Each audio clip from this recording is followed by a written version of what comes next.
Hi, for those who don't know me, I'm Miss Rachel. I'm the AmeriCorps at the Explore After School site. As you can see, I'm wearing my red headband today because it is Compassion Day at Explore for Spirit Week, so we're wearing red. Today it is also Workout Wednesday, and so I'm going to go through a few yoga poses with you guys to get your body moving, your blood flowing, and all of the nutrients to your brain and your joints that might be stiff from staying inside. We're going to start with a couple breath exercises. Our first exercise is feeling breath. So you're going to place your hands on your rib cage.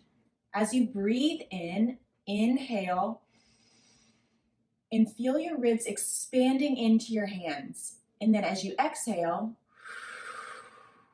try to close your ribs together. So try that again. Inhale and exhale. Great job. Now we're going to do a humming breath. As you inhale, again, try to expand your core. And as you exhale, close your mouth and hum like a bee.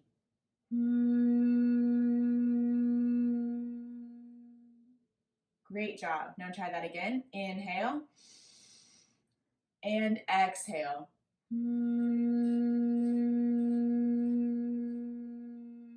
You might feel a little tingling sensation behind your lips.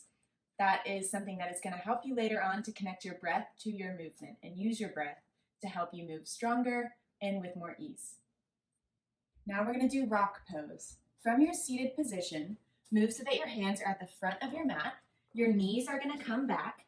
You can have your toes together or hip distance apart and slowly rock your hips back down onto your heels. You can reach your hands forward a little bit and let your head hang heavy down to the mat. Take a deep inhale here, feeling your back expand. And exhale, letting it all go. From rock pose, you're going to move into tabletop and cat-cow. So go back into rock pose. Now bring your body up so that your shoulders are over your wrists. Your knees are under your hips. And as you inhale, your belly is going to drop down and your chin is going to raise up to the sky. This is cow pose. As you exhale, let your hips curl under and your back reach up towards the sky. Your chin comes in towards your chest. Cat pose. And then again, inhale, belly drops down. Your chin goes up towards the sky. And exhale. Your hips curl under and your back goes up towards the sky. From tabletop, we're going to move into downward dog. Tuck your toes under so that the balls of your feet are reaching towards the earth. And then as you exhale, lift your hips up towards the sky.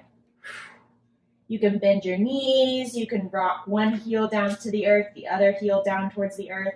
You're going to feel a big stretch in the backs of your legs. Those are your hamstrings.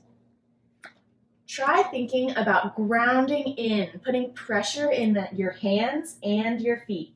And when you feel ready, you can reach your hips up towards the sky, sink your shoulders away from your ears, and form a downward facing V. Using some of the poses that we just learned, we're going to move through our Sun A flow sequence. So come to standing at the top of your mat. Inhale your arms up over your head. This is mountain pose. And exhale, fold all the way down towards your mat. Inhale again and only raise up halfway with a flat back. The top of your head is facing forward. Exhale, bring your hands to the mat and walk your feet back. Drop your knees, bend your arms, and let your arms scrape up against your side body. Inhale, allow your chest to rise up.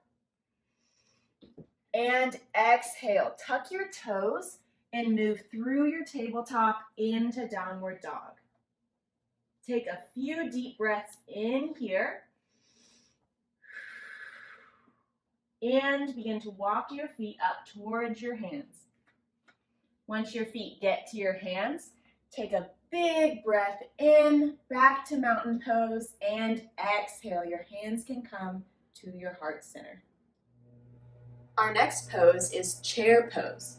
Make sure that your feet are underneath your hips.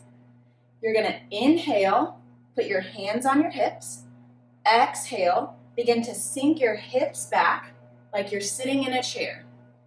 Your belly button is pulling in towards your spine. Your chest is up tall. And then on your next inhale, bring your arms up over your ears and hold it here, strong, like there's an invisible chair behind you. Try to make sure your knees aren't bending over your toes, but that you're strong and grounded in your feet. And then when you're ready, exhale, bring your hands to your hips, and inhale, come up to standing. Great job. Now we're gonna learn our 2 warrior poses.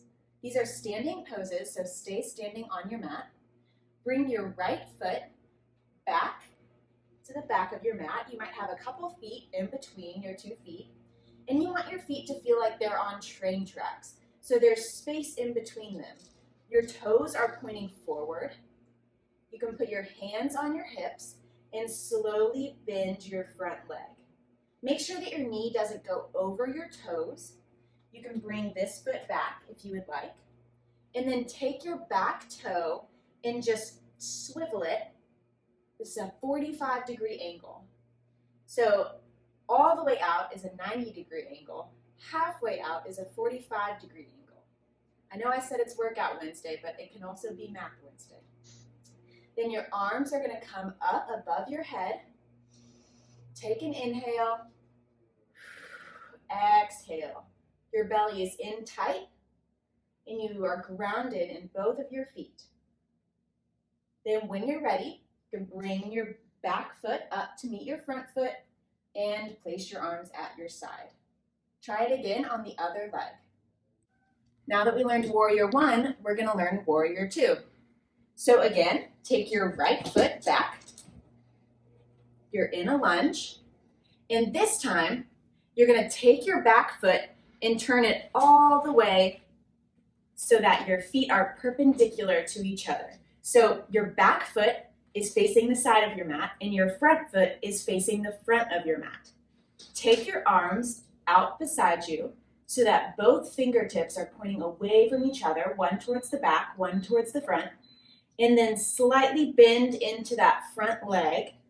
Again, make sure that your knee is not coming over your ankle. So if you need to just wiggle your front foot out a little bit, that is okay.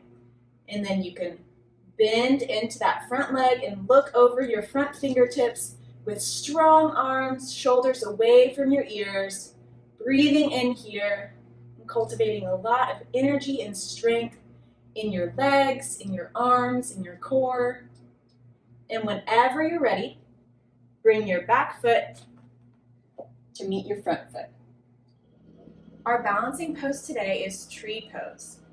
I'm going to show you a few different choices that you can take with it, and you can choose whatever you want for today. Our first option is with your foot on the ground. So you're going to bring your right toe and kickstand it next to your left ankle. Your right heel is just going to slightly touch your left shin there. Then you can bring your hands to your heart center, or you can reach your tree branches out strong.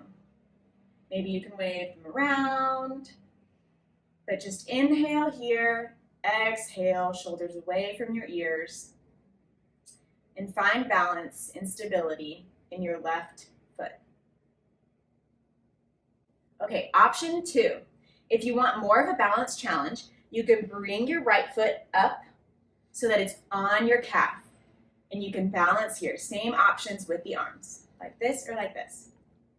Finally, option 3, be sure that you skip over your knee. You don't want your right foot on your knee. You can bring it all the way up to your thigh. Woo, a little wobbly here. And if you can hold it, balancing here with your hands at your heart center or reaching out. And then when you're ready, you can put your foot down and try it on your left side. Thank you guys so much for joining me today. In yoga, it's really common for us to set a mantra. This is something that we just want to live by, something that we hope that we show in our everyday lives. Today, because it is Compassion Day at Explore, I'm setting my mantra to just be a little bit more compassionate to my family at home and to those who surround me. Maybe I'll reach out to a couple of friends, a couple of our site coordinators, or other people at the Martha O'Brien Center. I hope that you guys find a way to add compassion into your day today, and I hope that you enjoyed the yoga session.